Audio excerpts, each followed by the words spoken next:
Good morning, dear student.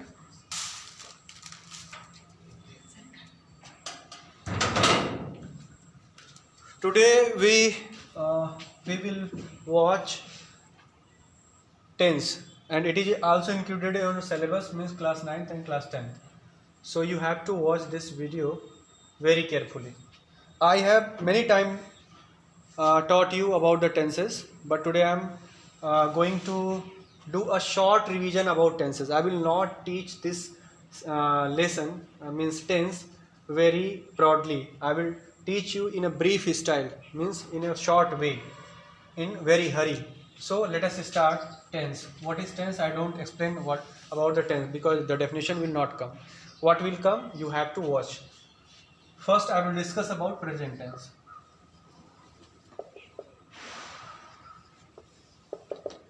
Present tense क्या होता है?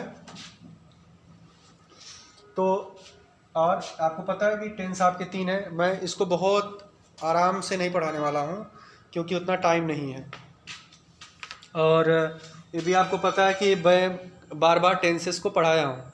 तो बच्चों का था कि सर टेंस बहुत बार पढ़ाए हैं, इसलिए आप इसको लेफ्ट कर दीजिए. इसलिए मैं टेंस को बहुत ज़्यादा नहीं पढ़ाया था, और इसलिए मैं शॉर्ट रिवीजन दे रहा हूँ कि आपको एक बार याद हो जाए कि क्या है. 5 से 10 नंबर का ही आएगा आपका. तो प्रेजेंट टेंस में आपका सबसे पहले हम बात करते हैं इंडेफिनिट का.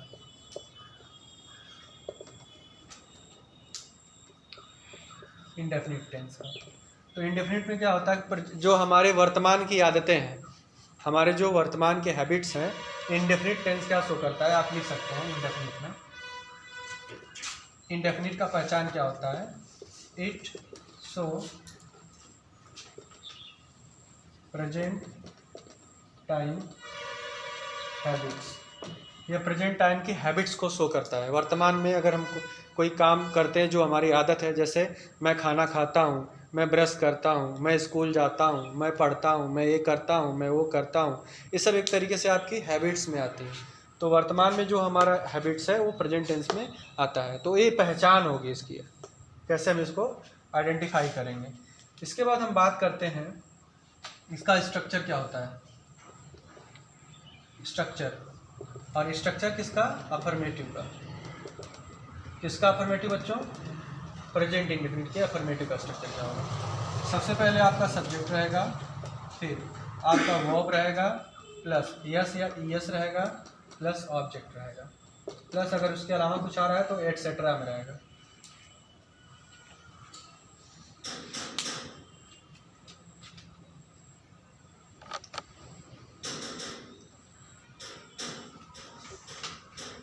वीडियो पॉज करके रिपीट करके देख लेना, मैं इसको रीच कर रहा हूँ.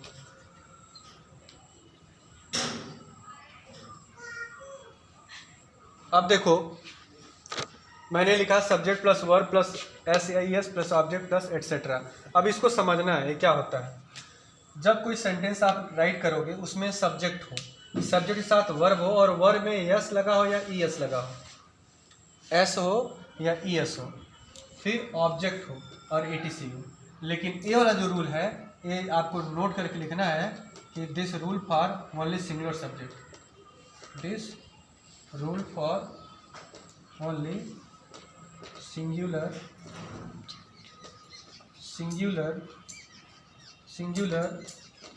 सब्जेक्ट. ये जो रूल है आपका, यह सिर्फ सिंगुलर सब्जेक्ट के लिए है. मतलब अगर सिंगुलर सब्जेक्ट रहेगा तभी एस या ई एस लगेगा. तो आप ये नोट कर लो. तो पहले इसकी हम बात कर लेते हैं, कहाँ पे एस लगेगा सिंगुलर के साथ, कहाँ पे ई एस लगेगा. सबसे पहले हम बात करते हैं ई एस की. अगर आपका सेंटेंस का सब्जेक्ट सिंगुलर है,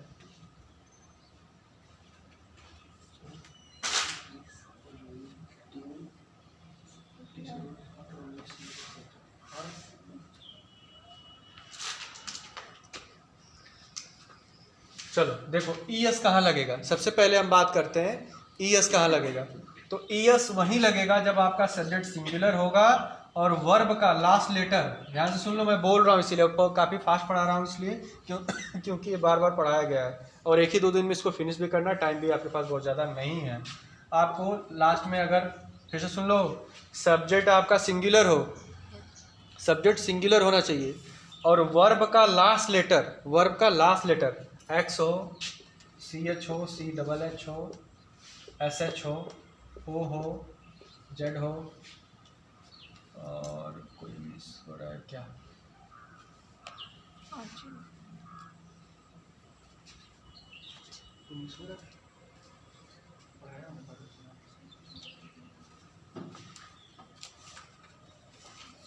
एटसेट्रा। अगर ये सब लेटर्स आते हैं तो इनके साथ आप प्लस करेंगे ES। एग्जाम्पल देखो, ही कैच बॉल, ही कैच बॉल। अब बताओ बच्चों, ये गलत है ना? This is wrong. Why? Here is singular subject, he is singular subject, you know very well, and catch is a verb, and here you are looking that the last letter of this verb is CH, and I have also written here what will come in the last letter, and after that you will use ES. So here this verb is wrong. What will write? Catches. Why? क्यों right होगा बच्चों? क्योंकि मैं structure में लिखा हूं कि this rule for only singular subject. थोड़ा रनिंग हैंड में लिख रहा हूं, फास्ट लिख रहा हूं, इसलिए मैं बोल भी दे रहा हूं। अगर आपको नहीं कि हाँ सर आपने पता नहीं क्या लिख दिया, इसीलिए मैं इसको बोल भी दे रहा हूँ कि this rule for only singular subject. आपका सिंगुलर सब्जेक्ट रहेगा तभी वर्ब में एस या यस लगेगा, और कब लगेगा? जब वर्ब का लास्ट लेटर इनमें से कोई एक हो। आगे बढ़ते हैं।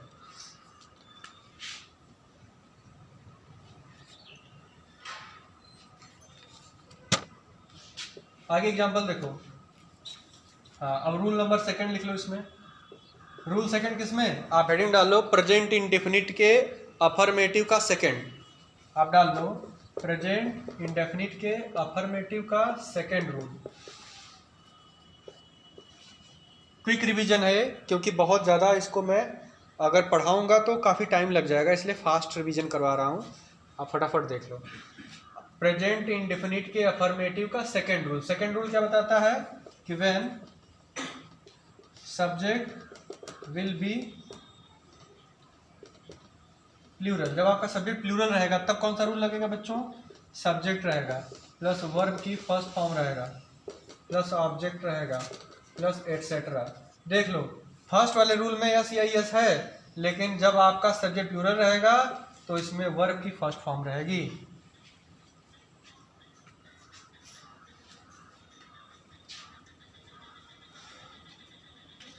इसलिए आप इसमें यस या यस का प्रयोग नहीं करोगे। अब देखो मैं इसको कैसे बताता हूं।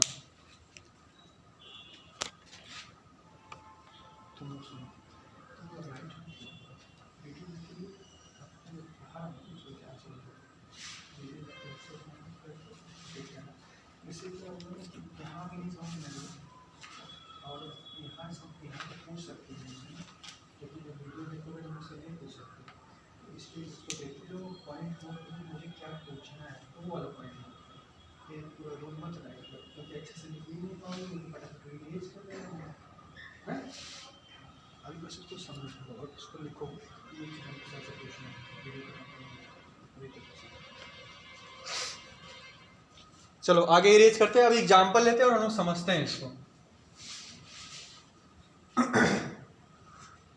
चलो अभी एग्जाम्पल लेते हैं और बताना आपको कि सही है कि गलत। आपका जो एग्जाम में आएगा ना वो करेक्शन करने के लिए आएगा। सेंटेंस में दूंगा वो गलत रहेगा, उसको आपको सही करके राइट करना है, तो इसीलिए उसी टाइप का मैं समझा रहा हूँ। जैसे मैं दे दिया दे पुश मी, और फिर मैं लिख दिया ही पुश मी। इसमें कौन सही है आपको बताना है। तो आप देख रहे हो क्या क्या है? सब्जेक्ट है, वर्ब है, ऑब्जेक्ट है।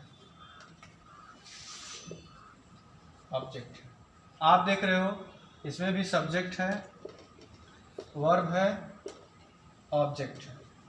आप देख रहे हो कि दे आपका प्लूरल है और ही आपका सिंगुलर है।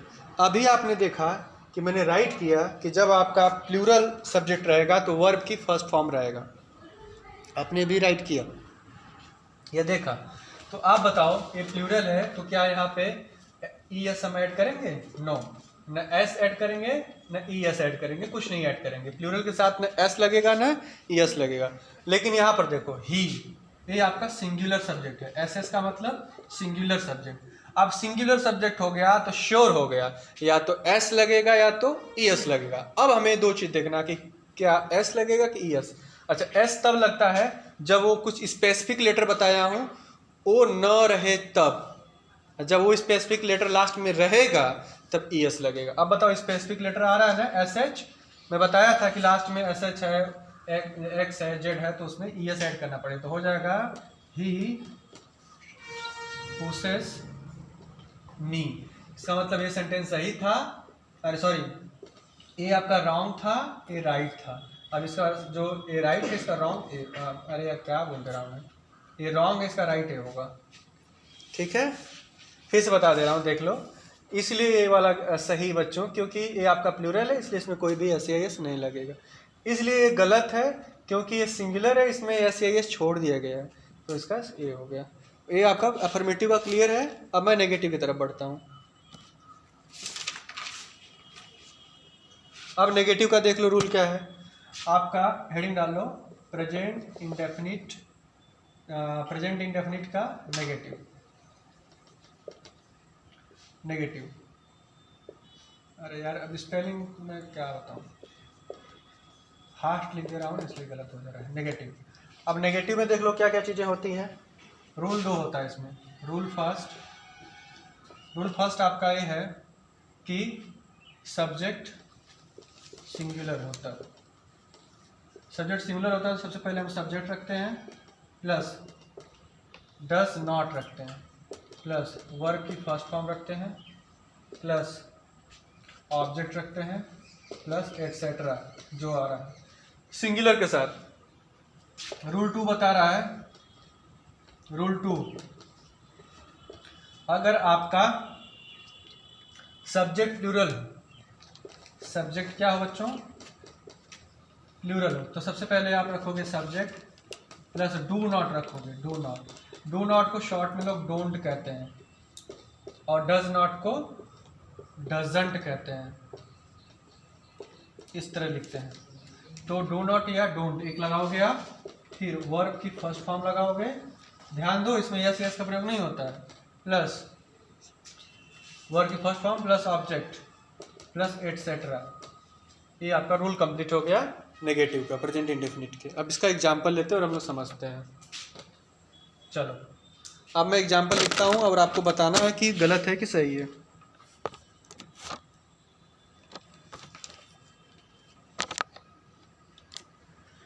चलो देखो, पहला एग्जांपल मैं लेता हूँ, राधा डू नॉट डांसेस